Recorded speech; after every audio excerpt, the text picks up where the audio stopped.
या hello good evening नमस्कार। स्वागत है आपका अपने परिवार हैप्पी कोडिंग जयपुर में। तो डीबीएमएस एसक्यूएल सीरीज में नेक्स्ट क्लास आपके सामने that is regarding constraint in SQL वो हम स्टार्ट करने वाले हैं। So before starting I request everyone class फटाफट एक बार ज्वाइन कर लो ताकि इस टॉपिक को हम स्टार्ट करें। तो बड़ा छोटा सा बिल्कुल छोटा सा टॉपिक है, ऐसा कुछ नहीं है, बट ये है कि टेबल में जब हम डेटा एंट्री करेंगे तो वहाँ पे हम कुछ कंस्ट्रेंट अप्लाई करके चलते हैं। तो सिलेबस पॉइंट ऑफ व्यू एक बार देख लेंगे सिलेबस में हमारे पास क्या क्या सिलेबस में गिवन है, हमने कितने टॉपिक्स अब तक कवर कर लिए हैं, उन सबको एक बारी गो थ्रू करके then we will go to the constraint topic. तो एक बारी ज्वाइन करो फटाफट, है ना, फटाफट ज्वाइन कर लो। आई होप कि आपकी स्टडी बहुत अच्छी चल रही होगी ना, प्रिपरेशन बहुत बढ़िया चल रही होगी। चलिए देखो सिलेबस जो हमारे पास डीबीएमएस में पार्ट 1 में जो आपको गिवन है दैट इज दिस वन, ये वाला सिलेबस हमारे पास है। इन सिलेबस में देखो एक्स्ट्रा क्या पढ़ना है आपको। यहाँ पे देखो क्या क्या टॉपिक हमने कवर कर लिया है। यहाँ से ये वाला पार्ट रिलेशनल डेटा मॉडल में रिलेशन क्या होता है, एट्रीब्यूट क्या होता है, टप्पल, डोमेन, डिग्री, कार्डिनलिटी, इन सब टॉपिक्स को हमने प्रीवियस क्लास में कंप्लीट कर चुके हैं हम लोग, है ना। और उसके बाद में देखो स्ट्रक्चर क्वेरी लैंग्वेज को हमने स्टार्ट किया। तो जो भी टॉपिक्स हमने अब तक कवर किए हैं एक बार मैं उनको हाईलाइट कर यहाँ पे कर रहा हूँ। आप एक बार देख लीजिएगा कि ये टॉपिक्स हमारे कवर हो गए हैं या नहीं हुए हैं, है ना। तो देखो इंट्रोडक्शन पार्ट हमने किया एसक्यूएल का, डेटा डेफिनेशन लैंग्वेज यानी कि डीडीएल और डीएमएल की जो स्टेटमेंट्स थी उनको हमने कवर किया। डीडीएल और डीएमएल की स्टेटमेंट्स को हमने कवर किया। यस हाय ट्विंकल, स्वागत है आपका। तो देखो हमने ये डीडीएल एंड डीएमएल स्टेटमेंट्स को कवर किया। और डीएमएल में और डीडीएल में जो स्टेटमेंट्स हमारे पास थी वो कौन कौन सी स्टेटमेंट थी भाई, हमारे पास क्रिएट कमांड थी, ऑल्टर कमांड थी, ड्रॉप कमांड थी, है ना, ट्रंकेट कमांड थी। ऐसे डीएमएल में हमारे पास insert, update, delete and select command, इन सब कमांड्स को हमने कवर किया प्रीवियस क्लास जो भी क्लासेज हमारी हुई है, राइट। ठीक है, उसके बाद में हमने जो टॉपिक्स कवर किए हैं उनमें क्या क्या है हमारे पास। देखो डेटाबेस को क्रिएट करना, क्रिएट डेटाबेस, ये टॉपिक हम कर चुके हैं, है ना। यूज डेटाबेस भी हम कर चुके हैं। शो डेटाबेसेस, जितने भी डेटाबेसेस हमारे पास होते हैं अगर हम चाहते हैं कि भाई उनमें लिस्ट ऑफ डेटाबेसेस हमने जो क्रिएट किए हैं सॉफ्टवेयर में, डीबीएमएस सॉफ्टवेयर में हमारे पास कितने डेटाबेसेस ऑलरेडी क्रिएटेड है उनकी लिस्ट आपको अगर डिस्प्ले करवानी तो हमारे पास जो कमांड होती है वो कौन सी होती है, शो डेटाबेसेस कमांड। तो इसको भी हमने कवर कर लिया है। ड्रॉप डेटाबेस यानी कि किसी डेटाबेस को आप चाहते हैं एग्जिस्टिंग डेटाबेस को वहाँ से रिमूव करना कि डेटाबेस हमें फर्दर कोई रिक्वायर्ड नहीं है इन फ्यूचर में, आप उस डेटाबेस को वहाँ से रिमूव करना चाहते हैं डीबीएमएस सॉफ्टवेयर में से, तो वो आप ड्रॉप कर सकते हैं, सीधा ड्रॉप लिखेंगे और डेटाबेस भी डेटाबेस के बाद में डेटाबेस का नाम आप मेंशन करेंगे तो डेटाबेस वहाँ से क्या हो जाता है, क्या हो जाता है, वहाँ से डिलीट हो जाता है ना, ड्रॉप हो जाता है यानी कि परमानेंटली रिमूव हो जाता है। शो टेबल्स कमांड का यूज़ क्या होता है, शायद ये वाला पार्ट हमारा नहीं हुआ था। शो टेबल्स कमांड क्या होगी, जैसे आप किसी डेटाबेस में स्विच करते हैं, है ना, यूज डेटाबेस कमांड के थ्रू, तो आप चेक करना चाहते हैं कि यार मेरे पास जो डेटाबेस मैंने एचपीएससी के नाम से बनाया, कोई भी नाम से अपने बनाया, उस डेटाबेस में हमारे पास कितनी टेबल्स हैं, कितनी टेबल्स एग्जिस्ट करती हैं, उस लिस्ट ऑफ टेबल्स को आप देखना चाहते हैं। हो सकता है उसमें हमारे पास टेबल में एक स्टूडेंट नाम की टेबल है, एक हमारे पास एम्प्लॉय नाम की टेबल है, एक हमारे पास रिजल्ट नाम की टेबल है। इस तरीके से हमारे पास कलेक्शन ऑफ टेबल हो सकती है इनसाइड डेटाबेस, राइट। तो अगर आपको लिस्ट ऑफ टेबल शो करना है कि हमारे पास इस डेटाबेस में कितनी टेबल्स अवेलेबल हैं, how many number of table available there, तो वहां पे जो कमांड हम यूज करते हैं वो शो टेबल्स कमांड का यूज करते हैं। तो इसको भी हम कवर कर लेंगे, तो ऐसा कुछ नहीं है क्योंकि ये वेरी सिंपल कमांड। और उसके बाद में क्रिएट टेबल कमांड हमने कवर किया, है ना। डिस्क्राइब वाला भी पार्ट नहीं हुआ शायद, डिस्क्राइब वाली कमांड हमने नहीं किया, हालांकि उसमें कुछ नहीं है, एक स्ट्रक्चर ऑफ जो टेबल हमने बनाया, केवल हम स्ट्रक्चर में हमने क्या क्या रखा है ना, उसमें कॉलम का नाम क्या है, कॉलम के डेटा टाइप को हमने क्या सेलेक्ट किया, क्या नल वैल्यूज वहाँ पे अलाउ है कि नहीं है ना, कोई की हमने सेट की या नहीं की, है ना। एक्स्ट्रा ये कुछ कॉलम्स बन करके आते हैं कि भाई जो स्ट्रक्चर मैंने टेबल का बनाया तो उसमें कॉलम की नेम क्या क्या हमने बनाए, कॉलम के लिए हमने क्या क्या डेटा टाइप को यूज़ किया, है ना, उस पर्टिकुलर कॉलम के लिए हमने साइज को क्या सेलेक्ट किया, डेटा टाइप क्या सेलेक्ट किया, साइज क्या सेलेक्ट किया, है ना। प्राइमरी की किसी को बनाया या नहीं बनाया, की इन्फॉर्मेशन में आपको ये शो करता है कि किसी कॉलम को मैंने कौन सी की के साथ सेट किया है, वो प्राइमरी की बनाया मैंने, वहाँ पे कोई कंस्ट्रेंट लगाया तो वो इन्फॉर्मेशन आपको वहाँ पे डिस्क्राइब होती है। That is the use of describe table command, है ना। ऑल्टर टेबल कमांड में हमने ऐड कॉलम, किसी कॉलम को मुझे ऐड करना, हमने इस पार्ट को भी कंप्लीट किया है। किसी कॉलम को वहाँ से डिलीट करना है, ये पार्ट भी हमारा हो चुका है ना। ऐड एंड रिमूव प्राइमरी की, ये वाला पार्ट नहीं हुआ है, हालांकि प्राइमरी की आप ऐड करना चाहते हैं इन फ्यूचर में, आपको लगता है कि यार मुझे, मैंने जब टेबल बनाया तो वहाँ भी मैंने किसी भी कॉलम को प्राइमरी की सेट नहीं किया है, बट नाउ आपको लगता है कि यार प्राइमरी की के बिना मैं किसी रिकॉर्ड को यूनिकली आइडेंटिफाई नहीं कर सकता, है ना। और प्राइमरी की कंडीशन आप लोग जानते हैं कि प्राइमरी की में जितने भी रिकॉर्ड्स होंगे सारे क्या होने चाहिए, यूनिक होने चाहिए, प्लस में कोई भी की फील्ड क्या नहीं होनी चाहिए, ब्लैंक नहीं होने चाहिए, लेकिन not null field is compulsory in primary key, है ना। और फ्यूचर में भी आप गारंटी देंगे कोई रिकॉर्ड हमारे पास डुप्लीकेट नहीं आएगा, नहीं डुप्लीकेसी तो होनी नहीं चाहिए प्राइमरी की वाले जो भी जिस भी कॉलम को आप प्राइमरी की बनाएंगे। तो अगर आफ्टर क्रिएटिंग टेबल आप चाहते हैं कि मुझे कोई ना कोई प्राइमरी की ऐड करनी, तो आप वो वाला पार्ट भी यहाँ पे कर सकते हैं ऑल्टर कमांड के थ्रू, कि अब किसी कॉलम को आप प्राइमरी की सेट करना चाहते हैं, लेकिन उससे पहले आपको ये कंडीशन भी सेटिस्फाई रखनी पड़ेगी कि भाई आप ऐसे कॉलम को सेलेक्ट करेंगे जिस कॉलम में प्राइमरी की कंडीशन से सेटिस्फाई हो रही हो। अगर प्राइमरी की कंडीशन वहां पे सेटिस्फाई नहीं हो रही है तो वहां पे उस कॉलम को आप प्राइमरी की नहीं बना सकते, है ना। किसी एग्जिस्टिंग कॉलम को अगर प्राइमरी की से हटाना है तो वो भी आप इसमें कर सकते हैं। तो ये वही वाला पार्ट है, इसको भी हम कवर कर लेंगे, राइट। ड्रॉप करना है टेबल को, परमानेंटली रिमूव करना है, तो ये वाला पार्ट भी हमने कंप्लीट किया लास्ट क्लास में। इंसर्ट के थ्रू हमने डेटा रिकॉर्ड्स को इंसर्ट किया, डिलीट के थ्रू हमने डेटा को डिलीट किया, और सेलेक्ट के थ्रू हमने डेटा को क्या किया, वहां से फेच किया है ना। फेच वाले जो भी क्वेरी लैंग्वेज हम लगाते हैं कि पूरे रिकॉर्ड्स को मुझे टेबल में से डिस्प्ले करवाना है कि हमने कितने नंबर ऑफ रिकॉर्ड्स वहां पे इंसर्ट किए हैं, है ना।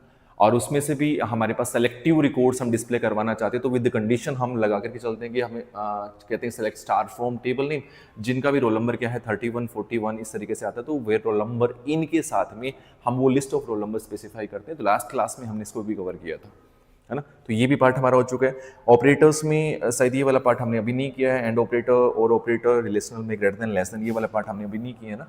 तो ये वाला पार्ट हम कर लेंगे। डिस्टिंक्ट क्लोज हम कर चुके हैं, वेयर क्लोज हमने कर लिया है ना। वेयर क्लोज को भी हमने कंप्लीट कर लिया। इन और बिटवीन ऑपरेटर भी हमने लास्ट क्लास में कंप्लीट किया है, यानी कि यहाँ तक का पार्ट हमारा हो चुका है ना। ये वाला जो भी मैंने हाईलाइट किया है, ये टॉपिक्स आपके हो चुके हैं जो सिलेबस में गिवन है पार्ट 1 में। जब आप HPSC के सिलेबस को देखेंगे तो सिलेबस में ये पार्ट 1 में ये टॉपिक सारे गिवन है।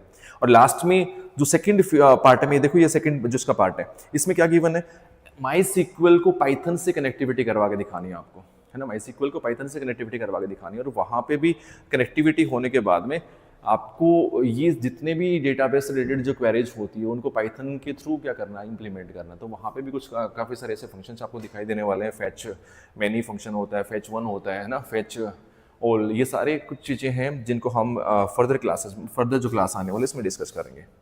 आज का जो टॉपिक हमारा है दैट इज रिगार्डिंग कंस्ट्रेंट, है ना। कंस्ट्रेंट हम पढ़ने वाले हैं कि भाई कंस्ट्रेंट बेसिकली होता है। तो कंस्ट्रेंट में कौन कौन से कंस्ट्रेंट आपके सिलेबस में, नॉट नल कंस्ट्रेंट है, यूनिक कंस्ट्रेंट है और प्राइमरी की कंस्ट्रेंट है। ये तीनों कंस्ट्रेंट आपके सिलेबस में है कि भाई किसी भी टेबल में जो कॉलम हमारे पास होते हैं उन एट्रीब्यूट पे कोई कंडीशन हम सेट करना चाहते हैं, यानी कि उस एट्रीब्यूट को हम कंडीशनल बनाना चाहते हैं कि भाई उस में डेटा जो इंसर्ट होगा वो किस टाइप का डेटा स्टोर होगा, है ना, उसका कॉलम का साइज क्या होगा। ऐसे कुछ कंस्ट्रेंट हम सेट करते हैं, है ना। वो डेटा उसमें आ सकता है या नहीं आ सकता, तो डेटा के रिगार्डिंग जो कंडीशन हम सेट करते हैं उसको हम क्या बोल रहे हैं यहाँ पे, कंस्ट्रेंट बोल रहे हैं। तो ये तीनों के तीनों कंस्ट्रेंट आज की क्लास में हम कंप्लीट करने वाले हैं। सो लेट वी स्टार्ट, है ना। तो ये टॉपिक्स तो आपके वही वाले हैं जो सिलेबस में गिवन है पार्ट 1 में। तो पहले आपको टेबल बनानी है, तो टेबल बनाएंगे तो टेबल बनाने के टाइम पे ही आप कंस्ट्रेंट साथ में डिसाइड करके चलेंगे कि भाई कॉलम का नेम क्या है, उस कॉलम के साथ में हम क्या करेंगे, डेटा टाइप लिखने के बाद में वहां पे कंस्ट्रेंट लिखते हैं, भाई प्राइमरी की लिख दिया। इसका मतलब क्या होगा कि भाई मैंने नेम नाम के कॉलम को या रोल नंबर नाम के कॉलम के साथ में रोल नंबर को मैंने इंट में लिखा, और इंट के साथ में क्या लिखा मैंने, जैसे मैंने यहाँ पे लिख दिया रोल नंबर, और रोल नंबर को मैंने किस डेटा टाइप में लिया, इंट में, और इसके सामने मैंने क्या लिख दिया, दिस इज प्राइमरी की। इसका मतलब ये है ये रोल नंबर नाम का जो कॉलम है जो इंटीजर टाइप के डेटा को स्टोर करेगा, है, उसको हमने क्या सेट कर लिया, प्राइमरी के सेट कर लिया। फिर कॉमा यूज करके हम सेकंड कॉलम को लिखेंगे इस तरीके से, सेकंड थर्ड कॉलम को। तो यही जो प्रोसेस होगा यहाँ पे साथ में आप क्या मेंशन करके चलेंगे, कंस्ट्रेंट को भी साथ में मेंशन करके चलेंगे, राइट। तो ये प्रोसेस भी आपका किस में आकर के चलेगा, भाई कंस्ट्रेंट हम अप्लाई साथ में टेबल में करके चलने वाले हैं, राइट। चलिए, तो कंस्ट्रेंट बेसिकली होता क्या है, मैंने आपको बताया कंस्ट्रेंट क्या है, एक कंडीशन होती है एक तरीके से ना, जो हम किसी कॉलम पे क्या करते हैं, कॉलम पे के अंदर जो डेटा आता है उस पर इन्फोर्स करते हैं, है ना, उस पर लगाते हैं कि डेटा मेरे पास इस कॉलम में किस टाइप का आने वाला है ना, उस कॉलम का साइज क्या होने वाला है ना, उसमें डोमेन सेट कर रहे हैं, साइज सेट कर रहे हैं अपन। तो इंटीजर टाइप का रखा तो इंटीजर टाइप का, लेकिन उसमें भी हम साइज का रिस्ट्रिक्शन डाल देते हैं कि भाई 10 डिजिट का आना चाहिए, 20 डिजिट का डेटा आ सकता है ना। और कुछ कंस्ट्रेंट हम ऐसा लगा देते हैं कि भाई डेटा जो इंसर्ट करेंगे तो डेटा में इंसर्ट करने के टाइम पे एक वैल्यू जैसे हम डिफॉल्ट भी कर देते हैं, कई बार क्या करते हैं हम किसी कॉलम में वैल्यू सेट नहीं करते, वैल्यू इंसर्ट नहीं करते, तो कोई डिफॉल्ट वैल्यू आपको सेट करनी है तो डिफॉल्ट कंस्ट्रेंट हम लगाते हैं वहां पे, राइट। अगर किसी कॉलम को मैंने प्राइमरी की सेट कर दिया, किसी कॉलम को मैंने प्राइमरी की सेट कर दिया, इसका मतलब उस कॉलम पे मैंने एक प्राइमरी की का कंस्ट्रेंट लगा दिया ना, मैंने वहां पे प्राइमरी की का कंस्ट्रेंट लगा दिया है। जब आप डेटा को इंसर्ट करेंगे तो उस टाइम पे जिस कॉलम को आपने प्राइमरी की सेट किया है उस कॉलम की वैल्यू को आप स्किप नहीं कर सकते, है ना।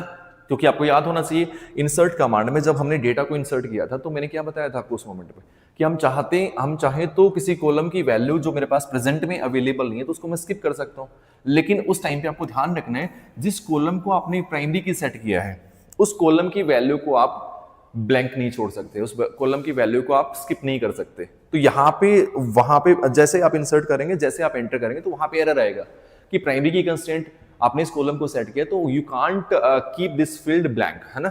आप उस फील्ड को नल सेट नहीं कर सकते, है ना। तो वहां पे उस आपने एक कंस्ट्रेंट सेट कर दिया कि भाई इस कॉलम में आपकी वो वैल्यू आनी चाहिए, है ना। तो क्या हो जाएगा, कंस्ट्रेंट्स हमारे पास क्या होती है, सर्टेन टाइप्स ऑफ रेस्ट्रिक्शंस होती हैं ऑन द डेटा वैल्यूज, है ना। जो डेटा वैल्यू जो आप एंटर करने वाला है टेबल में उन पे कुछ कंडीशंस हम अप्लाई कर देते हैं, रेस्ट्रिक्शंस अप्लाई कर देते हैं, तो वो क्या कहलाता है, हमारा कंस्ट्रेंट कहलाता है ना। तो ये जो रूल्स इन्फोर्स करते हैं अपन on the data in the table, तो वही क्या कहलाते हैं, हमारा कंस्ट्रेंट कहलाता है। सब सारी चीजें मैं आपको बता चुका हूं, राइट। तो अब कौन कौन से कंस्ट्रेंट हमारे पास होते हैं, सबसे पहला हमारे पास क्या है, प्राइमरी की कंस्ट्रेंट है। इसको भी मैं मोस्ट ऑफ एक्सप्लेन कर चुका हूं, the column which can have uniquely, जो क्या करता है, अब प्राइमरी की क्या होती है भाई, जो यूनिकली आइडेंटिफाई करती है रिकॉर्ड्स को टेबल में से। जो टेबल में हमारे पास रिकॉर्ड्स होंगे उनको यूनिकली फैच करने के लिए, यूनिकली एक्सेस करने के लिए, यूनिकली डिस्प्ले करवाने के लिए हम कौन सा कंस्ट्रेंट यूज करते हैं, प्राइमरी की कंस्ट्रेंट यूज करते हैं। तो ऐसे ही हमारे पास कोई ना कोई कॉलम ऐसा होगा जिसको मैंने प्राइमरी की बनाया है, तो उस कॉलम में क्या होगा, जो भी वैल्यू होंगी वो सारे के सारे क्या होंगी, यूनिक वैल्यूज होंगी, है ना। सारी के सारी यूनिक वैल्यूज होंगी, और यूनिक वैल्यूज होंगी तो सिंपल सी बात है, कोई भी वैल्यू हमारे पास डुप्लीकेट नहीं होगी, है ना। यूनिक के साथ साथ में नोट नल फील्ड होंगी, कोई भी फील्ड हमारी क्या नहीं होगी, नल नहीं होगी, तो नोट नल फील्ड होगी। तो ऐसे कॉलम को हमने प्राइमरी की सेट किया तो वही क्या कहलाता है, आपका प्राइमरी की कंस्ट्रेंट कहलाता है। फॉर एग्जांपल एक टेबल हमने क्या बनाई है, स्टूडेंट के नाम से बनाई है ना, this is the way how to create table. तो हमने क्या किया, क्रिएट टेबल, स्टूडेंट के नाम से टेबल बनाई, एक आईडी नाम का कॉलम लिया हमने इंटीजर में, है ना। इसको हमने नोट नल कंस्ट्रेंट, इसमें हमने नोट नल कंस्ट्रेंट अप्लाई कर दिया कि भाई इस फील्ड में डेटा वैल्यू क्या नहीं होगा, आपकी क्या नहीं हो सकती, कोई नल नहीं हो सकता, तो हमने नोट नल कंस्ट्रेंट भी यूज कर लिया। लास्ट नेम को आपने वेरकेर में लिखा, है ना, ये भी नोट नल लिख दिया आपने, कोई बात नहीं भाई, फील्ड हमारे पास ब्लैंक रहेगी, खाली रहेगी। फिर क्या किया आपने, फर्स्ट नेम वेरकेर में लिया आपने 255, और साथ साथ में एज को आपने इंट में लिया, और प्राइमरी की किसको बना दिया आपने, आईडी को बना दिया। देन के स्टार्टिंग में जो आईडी वाला कॉलम था इसको आपने क्या सेट कर लिया है, नोट नल तो लिख दिया वहां पे। अगर आप चाहते तो सीधा प्राइमरी की लिखते तो भी एक ही बात है, लेकिन आपको लगता है कि यार मैंने पूरा कंप्लीट राइट डाउन कर दिया और लास्ट में मैं प्राइमरी की, आप इस तरीके से भी सेट कर सकते हैं। प्राइमरी की ब्रैकेट में यहाँ पे साथ में उस कॉलम को लिख दो जिस कॉलम को आप प्राइमरी की सेट करना चाहते हो, और लास्ट में क्या करना है, आपको एंड कर देना है। हर क्वेरी का एंड किससे होता है, सेमीकोलन से होता है, तो ये ध्यान रखना है। लेकिन अगर आप चाहते हो तो यहाँ पे भी कर सकते थे आईडी, उसके बाद में इंटीजर, इसके सामने भी आप प्राइमरी की लिख देते तो this one is also correct, है ना। इस तरीके से आप कर सकते थे, राइट। तो प्राइमरी की अगर आप लिख देते तो आपको ये नोट नल लिखने की जरूरत ही नहीं है। नोट नल भी अपने आप में क्या है, कंस्टेंट है। किसी टेबल पे अगर मैंने नोट नल अप्लाई कर दिया तो नोट नल भी अपने आप में क्या है, कंस्टेंट है। लेकिन यहाँ पे ये तो आपने नहीं लिखा ना कि यहाँ पे आपके पास सारी जितनी वैल्यूज होंगी यूनिक आएंगे, वो तो आपको कौन डिसाइड करके देगा, प्राइमरी की करके देगा ना। क्योंकि प्राइमरी की में हमारे पास कोई भी फील्ड क्या नहीं होगी, नोट नल फील्ड होंगी, प्लस में जितनी भी वैल्यूज होंगी उस कॉलम में वो सबके सब जो वैल्यूज आने वाले कैसे आने वाले, यूनिक वैल्यूज आने वाले, यानी कि कोई भी डुप्लीकेसी वाला पार्ट वहां पे नहीं होने वाला अगर आपने किसी कॉलम को प्राइमरी की कंस्टेंट के साथ अप्लाई किया है, ठीक है। चलिए एक आता है हमारे पास यूनिक की कंस्टेंट।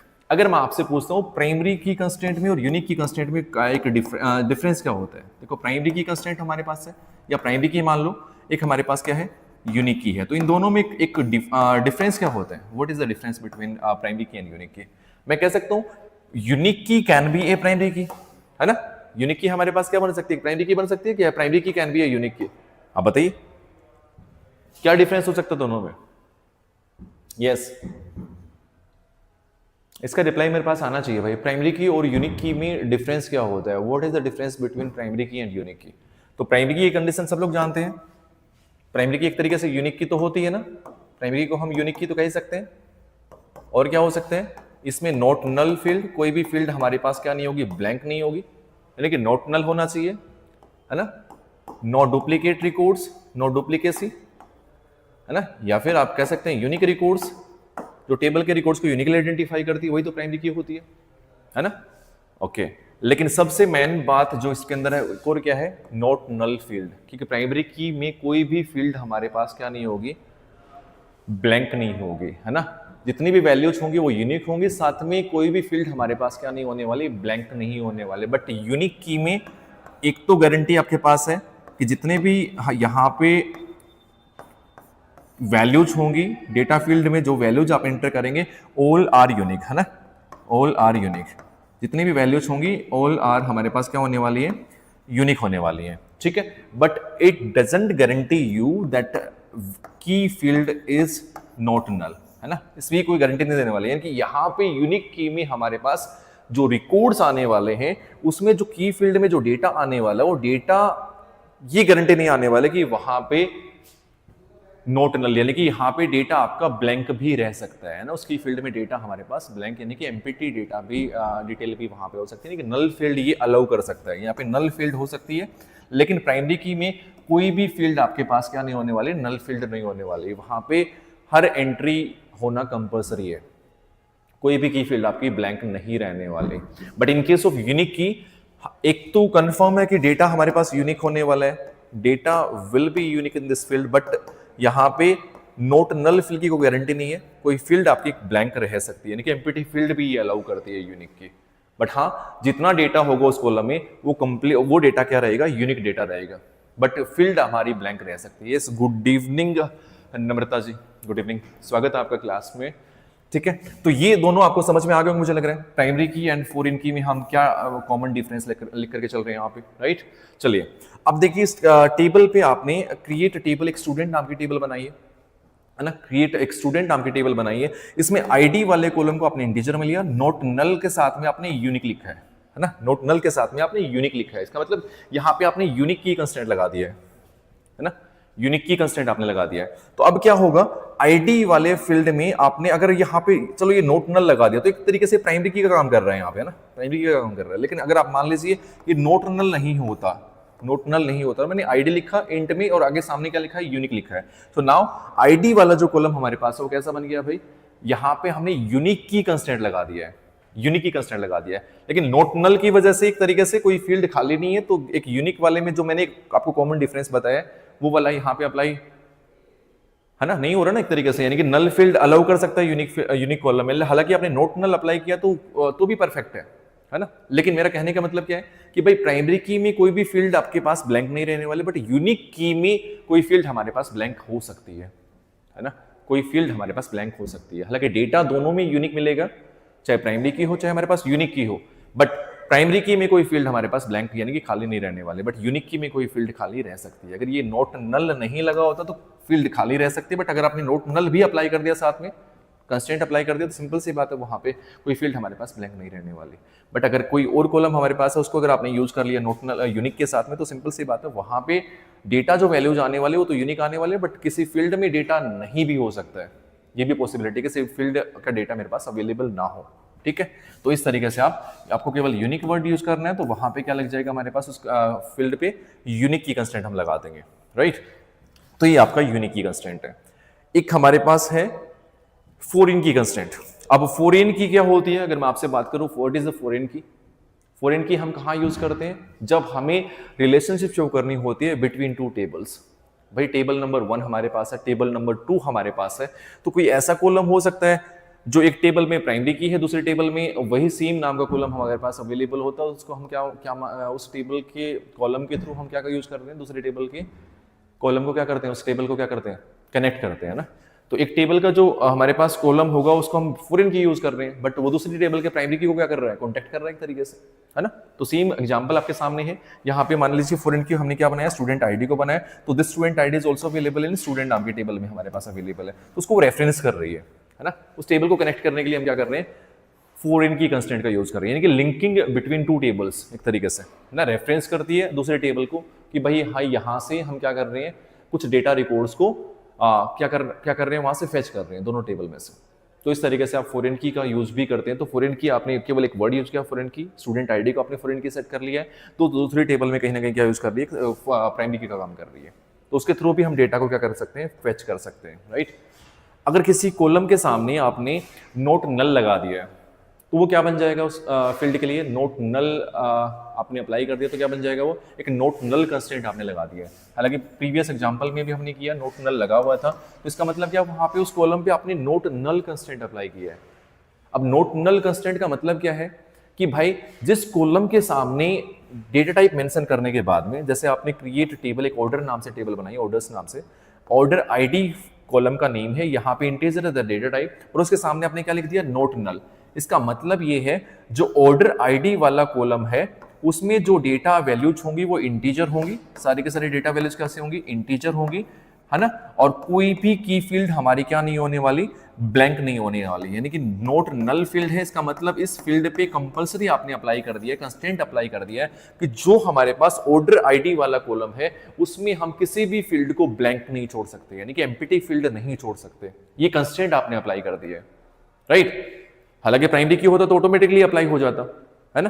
तो ये वाला कॉलम आपने नोट नल सेट कर दिया। सेकंड देखो, नेक्स्ट कॉलम ऑर्डर नंबर, जो ऑर्डर नंबर होगा वो भी इंटीजर होगा, इसके साथ में आपने एक वर्ड लिख दिया नोट नल। इसका मतलब जो नेक्स्ट कॉलम हमारे पास आने वाला है ऑर्डर नंबर, जब टेबल में डेटा एंटर करेंगे तो यहां पे भी आपने कंस्ट्रेंट लगा दिया है, यानी कि इस फील्ड में भी डेटा आना कंपलसरी है कि हर फील्ड में डेटा आप इंसर्ट करेंगे, किसी भी फील्ड को आप यहां पे ब्लैंक नहीं छोड़ सकते जिसको आपने नोट नल सेट किया है ना। पर्सन आईडी है, इंटीजर में है, इसको आप ब्लैंक छोड़ सकते हैं क्योंकि हमने कोई कंस्ट्रेंट अप्लाई नहीं किया है, ठीक है। प्राइमरी की आपने ऑर्डर आईडी लिखा, लेकिन हाँ अब आपने इस कॉलम को आप ब्लैंक नहीं छोड़ सकते। क्यों नहीं छोड़ सकते, क्योंकि इस कॉलम को आपने प्राइमरी की बना दिया है। जो पर्सन आईडी है, order ID, I am sorry, ये तो आपका ब्लैंक हो सकता है, लेकिन ऑर्डर आईडी को आपने प्राइमरी की भी साथ में बना दिया है ना, प्राइमरी की भी आपने साथ में बना दिया है। तो प्राइमरी की कंडीशन वही होती है, वो सेम हमारे पास क्या हो जाएंगे, वहां पे अप्लाई हो जाएंगे। लेकिन ओनली नोट नल कंस्ट्रेंट की ये गारंटी नहीं है कि भाई सारी वैल्यूज हमारे पास यूनिक होंगी, है ना। ये यूनिक की गारंटी नहीं देगा। यहाँ पे आपने केवल ऑर्डर आईडी को इंट नोट नल अप्लाई कर दिया तो मतलब फील्ड ब्लैंक नहीं होगी, but data can be duplicate हो सकता है। लेकिन जैसे ही मैंने इस कॉलम को यहाँ पे ऑर्डर आईडी को क्या बना दिया है, प्राइमरी की बना दिया है, तो यहाँ पे देखो दो कंस्ट्रेंट लग गए हैं, यहाँ पे दो कंस्ट्रेंट लगे हैं। पहला कंस्ट्रेंट क्या है कि भाई कोई फील्ड ब्लैंक नहीं रह सकती, दिस इज ओके, है ना। कोई फील्ड हमारे पास क्या नहीं हो सकती, ब्लैंक नहीं हो सकती। इसका मतलब क्या है, ब्लैंक नहीं हो सकते लेकिन डुप्लीकेट तो हो सकती है, अगर ये प्राइमरी की नहीं है तो, है ना। डुप्लीकेट तो हो ही सकता है, ये अलाउ डुप्लीकेट, यानी कि not null allow duplicate, but हाँ फील्ड ब्लैंक नहीं रहेगी। लेकिन जैसे ही आपने सेम कॉलम को क्या बना दिया, यहाँ पे प्राइमरी की बना दिया, प्राइमरी की ऑर्डर आईडी को, तो अब ये भी गारंटी है कि भाई डुप्लीकेसी को ये अलाउ नहीं करेगा। यानी कि प्राइमरी की में की कंडीशन क्या है, कोई डुप्लीकेट रिकॉर्ड्स नहीं होने चाहिए। तो इसका मतलब इस कॉलम में हम डुप्लीकेट रिकॉर्ड भी इंसर्ट नहीं कर सकते। लेकिन अगर इस कॉलम की बात करें ऑर्डर नंबर की, तो ऑर्डर नंबर वाला कॉलम भी क्या हमारे पास नोट नल कंस्ट्रेंट के साथ में है, तो इसमें हम डुप्लीकेट रिकॉर्ड्स भी इंसर्ट कर सकते हैं, है ना। इसमें हम डुप्लीकेट रिकॉर्ड्स भी इंसर्ट कर सकते हैं, लेकिन ये गारंटी है कोई फील्ड हमारे पास क्या नहीं रहने वाली, एम्प्टी फील्ड नहीं रहने वाली, है ना। नोट नल कंस्ट्रेंट आपने इस पे अप्लाई कर रखा है, तो कोई भी फील्ड हमारे पास नल नहीं हो सकती, है ना, नल नहीं हो सकती। जिस कॉलम को आपने नोट नल कंस्ट्रेंट के साथ यूज किया है तो उसमें आप किसी फील्ड को ब्लैंक नहीं छोड़ सकते, राइट, ठीक है। ट्विंकल जी क्या कह रहे हैं आप लेक्चर की, ट्विंकल की शायरी के साथ, अच्छा उसे पता ही नहीं है कि इंतजार का दुख क्यों है, मैं उसके पास कभी देर से गया ही नहीं। क्या कहना चाहते हैं आप, है ना, क्या कहना चाहते हैं। चलिए अच्छी बात है, आपको शायरी आती है, पढ़ाई के साथ साथ शायरी का शौक आप रखते हैं, बहुत अच्छी बात है मेरे भाई, है ना। चलिए ये हो गया हमारे पास। एक और कंस्ट्रेंट हमारे पास आ गया डिफॉल्ट कंस्ट्रेंट। अब डिफॉल्ट क्या होता है भाई, डिफॉल्ट हम तब यूज करेंगे जब मान लीजिए मैंने डेटा इंसर्ट किया, तो इंसर्ट करने के टाइम पे किसी फील्ड को मैंने ब्लैंक छोड़ दिया, उस फील्ड की डेटा को मैं इंसर्ट नहीं कर रहा हूं, तो उस टाइम पे क्या होगा, अगर आपने कोई डिफॉल्ट वैल्यू को सेट किया है तो ऑटोमेटिकली वहां से डिफॉल्ट वैल्यू को उठाएगा, ऑटोमेटिकली वहां से डिफॉल्ट वैल्यू को उठाएगा अगर उस कॉलम में आप कोई वैल्यू इंसर्ट नहीं करते हैं तो, है ना। लेकिन अगर आप कोई वैल्यू प्रोवाइड करते हैं वहां पे, तो क्या करता है वो, जो डिफॉल्ट वैल्यू को न्यू वैल्यू के साथ क्या कर देता है, ओवरराइट कर देते हैं। जैसे एग्जांपल देखिए, एक टेबल हमने बनाई क्रिएट टेबल EMP के नाम से, और यहाँ पे हमारे पास देखो कॉलम के नेम एम्प्लॉय आईडी इंट, इसको हमने नोट नल सेट किया, यानी कि इस कॉलम के ऊपर आपने नोट नल कंस्ट्रेंट अप्लाई कर दिया है। तो इसका मतलब ये है ईएमपी आईडी वाला जो कॉलम है उसमें कोई भी फील्ड हमारे पास ब्लैंक नहीं होगी, है ना। तो नोट नल आपने इस पे अप्लाई कर दिया है, तो कोई भी फील्ड आपकी नल नहीं हो सकती, ठीक है। यानी कि हर फील्ड में डेटा आना कंपलसरी है, राइट। लेकिन डुप्लीकेट हो सकता है अगर आपने इसको प्राइमरी की नहीं बनाया तो। अगर आप प्राइमरी की बनाना चाहते हो तो साथ में आप प्राइमरी की आगे भी लिख सकते हो, यहाँ पे स्ट्रिक्टली नोट नल के बाद में प्राइमरी की, अदरवाइज लास्ट में आप सीधा यहाँ पे एक वर्ड लिखोगे प्राइमरी की, और प्राइमरी की के इस ब्रैकेट में आप क्या लिख दोगे, उस कॉलम का नाम जिस कॉलम को आप प्राइमरी की सेट करना चाहते हो। तो यहाँ पे EMP ID आप लिख देंगे। तो इस तरीके से भी आप प्राइमरी की बना सकते हैं। कोई कॉलम आपने बना लिया, उसके बाद में आप लास्ट में भी इस तरीके से प्राइमरी की बना सकते हैं, अदरवाइज उसके सामने आप प्राइमरी की लिख दें तो भी आपका परफेक्ट आंसर रहेगा, राइट, ठीक है। चलो डन है, ओके। नेक्स्ट कॉलम हमारे पास एम्प्लॉय नंबर है, ये इंटीजर में है, इसको आपने नोट नल सेट किया, यानी कि ये भी आपका नोट नल अप्लाई कर दिया आपने, बट डुप्लीकेट वैल्यू आ सकती है, बट की फील्ड आपके पास कोई भी ब्लैंक नहीं रहने वाली नोट नल की वजह से, यही वाला पार्ट होने वाला है। लेकिन जो मेन हमारे पास डिफॉल्ट वैल्यू का कंसेप्ट है वो यहाँ सेटिस्फाई हो रहा है। आपने एक कॉलम लिया एज के नाम से, भाई स्टूडेंट की एज हो सकती है हमारे पास, एम्प्लॉय की एज हो सकती है ना। इंटीजर में डिफॉल्ट आपने 10 सेट कर दिया है, डिफॉल्ट आपने 10 सेट कर दिया है। जैसे मैंने 20 सेट कर सकता हूं, मैं 30 सेट कर सकता हूं, 23 सेट कर सकता हूं, राइट। लेकिन अब इसका यूज क्या होगा, जब मैं डेटा को इंसर्ट करने वाला हूं तो उस मोमेंट पे अगर मैंने एज नाम के कॉलम में कोई भी डेटा इंसर्ट नहीं किया तो बाय डिफॉल्ट उसमें जैसे कोई डेटा हम इंसर्ट नहीं करते तो क्या आता है, नल आता है ना। अगर हम कोई डेटा इंसर्ट नहीं करते हैं तो उसमें क्या लिखा हुआ था, नल लिखा हुआ था। लेकिन इस केस में ऐसा नहीं होगा। जब एज वाला कॉलम वहां पे डिस्प्ले होने वाला है तो जिस कॉलम को आपने स्किप किया है वहां पे 10 लिखा हुआ आएगा, वहां पे 10 लिखा हुआ आएगा। जिस कॉलम को आपने स्किप किया उसकी वैल्यू को आपने इंसर्ट ही नहीं किया तो वहां पे बाय डिफॉल्ट क्या लिखा हुआ आएगा, 10 लिखा हुआ आएगा। लेकिन इंसर्ट कमांड के थ्रू जब आप डेटा को इंसर्ट करेंगे उस मोमेंट पे अगर आपने किसी एज को 20 लिखा, 30 लिखा, 40 लिखा तो क्या हो जाएगा, 10 को वो ओवरराइट कर देगा 40 के साथ, है ना। 40 वैल्यू 10 को ओवरराइट करेगी वहां पे। अगर आपने 20 लिखा तो 20 वैल्यू 10 को ओवरराइट करेगी। लेकिन जब आप कुछ भी इंसर्ट नहीं करेंगे तो बाय डिफॉल्ट इस कॉलम में क्या आने वाला है, वो वैल्यू 10 आने वाली है। This is the concept of default constraint, कि मैंने उस कॉलम पे एक डिफॉल्ट कंस्ट्रेंट सेट कर दिया है कि जब आप कुछ भी वैल्यू इंसर्ट नहीं करेंगे तो बाय डिफॉल्ट वो क्या उठाएगा, वहां से वैल्यू 10 उठाएगा, राइट। वहां से वैल्यू क्या आएगी हमारे पास, 10 वैल्यू आएगी कि भाई डिफॉल्ट वैल्यू उस कॉलम में क्या है, वो क्या है हमारे पास 10 है। लेकिन अगर आप कोई वैल्यू इंसर्ट कर रहे हैं कमांड के थ्रू तो इंसर्ट करें तो वहां पे क्या आ जाएगा भाई, वहां पे क्या आएगा, वहां पे जो वैल्यू आप न्यू राइट डाउन करना चाहते हो वो वैल्यू वहां पे राइट होकर के आने वाली है। तो ये आपका कंसेप्ट है डिफॉल्ट कंस्ट्रेंट का जो आपके सिलेबस में है, ओके। नेक्स्ट देखिए, नेक्स्ट हमारे पास क्या है, चेक कंस्ट्रेंट। हालांकि सिलेबस में नहीं है बट फिर भी हम ये टॉपिक को भी साथ में करके चल रहे हैं कि चेक कंस्ट्रेंट भी किसी कॉलम में हम अप्लाई करना चाहते हैं तो हम किस तरीके से अप्लाई करेंगे।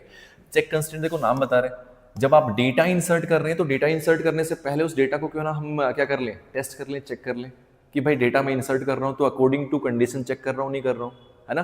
जो डेटा में इंसर्ट करने वालों क्या वो उसमें होना चाहिए या नहीं होना चाहिए, वो वैल्यू क्या किसी कंडीशन को सेटिस्फाई करती है या नहीं करती। तो किसी कॉलम पे मैंने चेक कंस्ट्रेंट अप्लाई किया है ना। इस एग्जांपल में किसी कॉलम पे आपने चेक कंस्ट्रेंट अप्लाई किया है, कैसे किया देखो। चेक कंस्ट्रेंट बेसिकली करता क्या है, डिफाइंस द कंडीशन, है ना, that each row in the table must satisfy. जो भी आप रिकॉर्ड इंसर्ट करेंगे ना, जो भी रो आप इंसर्ट करेंगे तो वहां पे हर रो के लिए वो कंडीशन उस कॉलम में आपने अप्लाई की है कि अगर वो कंडीशन हमारी टेस्ट कंडीशन सेटिस्फाई होती है तो डेटा आपका वो वाला इंसर्ट होगा वहां पे, अदरवाइज एरर आने वाला है, राइट। अदरवाइज वहां पे क्या आएगा, एरर आएगा। फॉर एग्जांपल जैसे एक टेबल हमने EMP के नाम से बनाई तो यहाँ पे देखो हमने नोट नल कंस्ट्रेंट भी अप्लाई किया है। इसका मतलब इसमें कोई भी डेटा हमारा ब्लैंक नहीं आ सकता, है ना। हर फील्ड में डेटा एंट्री होना कंपलसरी है। सेकंड कॉलम को भी आपने नोट नल सेट किया तो यहाँ भी डेटा आना कंपलसरी है, कोई फील्ड को आप नल नहीं रख सकते, हर फील्ड में डेटा होना कंपलसरी है। एक और आप चीज देखेंगे तो देखो एज को हमने इंट में लिया, लेकिन चेक में साथ साथ में जब डेटा इंसर्ट करेंगे तो आपके लिए यहाँ पे कंडीशन है कि भाई एज की जो वैल्यू है ना that will be greater than 18, कि जब आप एज को इंसर्ट करें तो वहां पे डेटा आने से पहले ये वाली कंडीशन सेटिस्फाई होनी चाहिए। क्या होनी चाहिए, जब यूजर डेटा को इंसर्ट करेगा तो एज की जो वैल्यू है वो क्या होनी चाहिए, ग्रेटर देन या इक्वल टू 18 होनी चाहिए। सपोज करो जब आप डेटा इंसर्ट करें तो वहां पे आपने 15 लिखा कि एज की वैल्यू को क्या लिखा, 15 लिखा, तो 15 को जब मैं चेक करूंगा 15 ग्रेटर देन, क्या 15 हमारा ग्रेटर देन इक्वल टू 18 है, तो यहां पे तो नहीं होने वाला, तो इसका मतलब ये वाले जो 15 एज की वैल्यू है that is not satisfying condition, है ना, that is not satisfying check constraint, क्योंकि उस कॉलम पे आपने कंस्ट्रेंट ऑलरेडी अप्लाई कर रखा है कि जो वैल्यू आने वाली है वो ग्रेटर देन क्या होनी चाहिए, 18 होनी चाहिए, तो लेस देन वाली वैल्यूज वहां पे काउंट नहीं करने वाला, वो लेस देन वाली वैल्यूज को वो इंसर्ट नहीं करने वाला। अगर यहाँ पे 24 होता तो 24 इज द राइट कंडीशन, क्योंकि अगर मैं चेक करता हूँ 24 ग्रेटर देन इक्वल टू 18, यानी कि इस कॉलम में जो आपने चेक कंस्टेंट अप्लाई किया है, कौन से वाले कॉलम में भाई, एज वाले कॉलम में, तो यहाँ पे 24 इज सेटिस्फाइंग द कंडीशन, है ना। 24 क्या कर रहे हैं, कंडीशन को सेटिस्फाई कर रहे हैं कि भाई 18 प्लस होना चाहिए, 18 या 18 प्लस होना चाहिए। तो इस तरीके से आपको ध्यान रखना है, किसी कॉलम पे आप चेक कंस्ट्रेंट भी अप्लाई कर सकते हैं, तो इस तरीके से आप अप्लाई करेंगे, और अगर वैल्यू हमारे पास इससे डाउन होगी तो वो वैल्यू वहां पे इंसर्ट नहीं होने वाले। साथ में अगर आपको लगाना है कि यार मुझे 18 से ज्यादा होनी चाहिए बट 100 से कम होनी चाहिए, तो साथ में आप एंड लगा कर यहाँ पे यूज कर सकते हैं greater than equal to 18 and is less than equal to 100, इस तरीके से भी अप्लाई कर सकते हैं। अदरवाइज कॉलम पे कंस्ट्रेंट सेट करना, यानी कि डेटा जो हमारे पास आने वाला है उस डेटा के रिगार्डिंग हम कंडीशंस लगा के चल रहे हैं, डेटा का रिगार्डिंग हम रेस्ट्रिक्शंस लगा के चल रहे हैं, तो डेटा कैसा होना चाहिए, उसका टाइप कैसा होना चाहिए, है ना, तो वो क्या कहलाता है, हमारा कंस्ट्रेंट कहलाता है। तो ऑलमोस्ट आपका ये कंस्ट्रेंट वाला टॉपिक हो गया है। जब हम टेबल बनाएंगे, डेटा को इंसर्ट करेंगे, तो इन कंस्ट्रेंट को भी हमें साथ में अप्लाई करना होता है। आपको लगता है कि यार मुझे चेक कंस्ट्रेंट अप्लाई करना है, तो आपको इस तरीके से अप्लाई करना है। आपको नोट नल कंस्ट्रेंट लगाना है किसी कॉलम पे, तो नोट नल आपको वर्ड यूज करना है ना। डिफॉल्ट लगाना है कि भाई किसी वैल्यू को मैं जब इंसर्ट नहीं कर रहा हूँ टेबल में, तो वहां पे कोई ना कोई डिफॉल्ट वैल्यू आनी चाहिए, तो आप डिफॉल्ट कंस्ट्रेंट लगाते हैं उस कॉलम पे। और अगर आपको लगता है कि किसी टेबल के कॉलम को मुझे क्या बनाना है, प्राइमरी की बनाना है, तो आप प्राइमरी की कंस्ट्रेंट लगा देंगे, है ना। या फिर आप चाहते हैं केवल यूनिक की लगाना, तो हमें क्या यूज करना है, केवल आगे सामने वर्ड यूज करना है यूनिक की, तो वो क्या बन जाएगा, हमारा यूनिक की कंस्ट्रेंट बन जाएगा। So this is the concept of constraint. I hope कि आपको ये टॉपिक समझ में आ गया होगा, है ना, पूरा टॉपिक आपको समझ में आ गया होगा। तो यही टॉपिक हमारा है जब हम कंस्ट्रेंट अप्लाई करते हैं टेबल में, है ना। वेरी सिंपल टॉपिक, बहुत आसान सा टॉपिक है। हालांकि आगे क्लासेस में हम क्या पढ़ने वाले हैं भाई, आगे वाली जो क्लासेस हमारे पास आने वाली है, तो उनमें हम देखो group by close, having close और काफ़ी सारे अभी कंसेप्ट और भी बचते हैं हमारे पास, मैथमेटिक्स वाले फंक्शंस हैं, है ना। तो ये सारे फंक्शन, एग्रीगेट फंक्शंस, उन सबको अप्लाई करेंगे। उसके बाद में सारे एग्जाम्पल्स लेकर के आएंगे हम, टॉपिक बाय टॉपिक एग्जाम्पल्स लेकर के आएंगे, topic by topic question solve करने वाले हैं। डीबीएमएस में किस लेवल के क्वेश्चंस आ सकते हैं, क्योंकि सब्जेक्टिव पेपर है तो उसके अकॉर्डिंग हम सारे क्वेश्चंस आपके प्रिपेयर कर रहे हैं। तो वो क्लासेस हम तब लेकर के आएंगे जब एक बार ये हम थ्योरेटिकल जो कंसेप्ट्स हमको क्लियर कर ले, है ना। कमांड्स को कैसे यूज करना है, कंस्ट्रेंट हमें कैसे अप्लाई करना है, ये सब टॉपिक्स जब कवर हो जाएंगे, उसके बाद में हम क्या करेंगे, टॉपिक बाय टॉपिक हम क्वेश्चंस करने वाले हैं, सब्जेक्टिव क्वेश्चंस करने वाले हैं, plus table based question, queries कैसे लगाते हैं ना, क्वेरीज को कैसे हमें डेटा को कैसे फैच करना है, ये सब चीजें हम करने वाले हैं आफ्टर थ्योरेटिकल जो कंसेप्ट हमारे क्लियर हो जाएंगे उसके बाद में, राइट।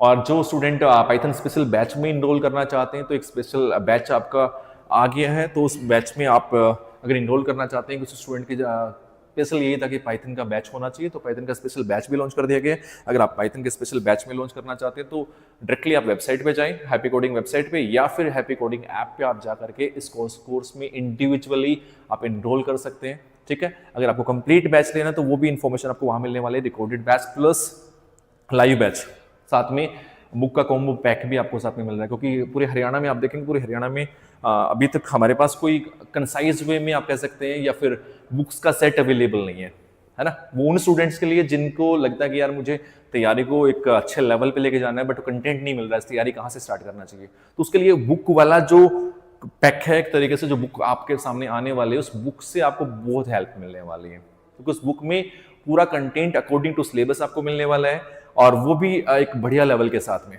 है ना, कंक्लूजन के साथ में पूरा प्रॉपर सेट आपको मिलने वाला है। साथ में उसमें सब्जेक्टिव रिलेटेड जो क्वेश्चंस बन सकते हैं, प्रीवियस ईयर क्वेश्चंस जितने भी एग्जाम्स में किसी स्टेट बोर्ड में आए, तो वहाँ पे कंप्यूटर साइंस रिलेटेड जो इंपॉर्टेंट क्वेश्चन बनते हैं टॉपिक वाइज, है ना, जितने भी टेक्निकल बुक्स हैं वहाँ से क्वेश्चन भी उनको इंक्लूड किया गया है। साथ साथ में जो टॉपिक्स रिलेटेड एक बढ़िया लेवल के जो क्वेश्चंस होते हैं वो सारे इंक्लूडेड वहाँ पे किए गए हैं। तो इसलिए अगर आप बुक के साथ में भी जाना चाहते हैं, बुक भी आप बहुत जल्दी आफ्टर होली आपको अवेलेबल हो जाएगी। Very soon you will get this book, है ना, ऑनलाइन भी प्लस ऑफलाइन जो बुक्स डिपो होगा वहाँ पे भी आपको मिल जाएंगे।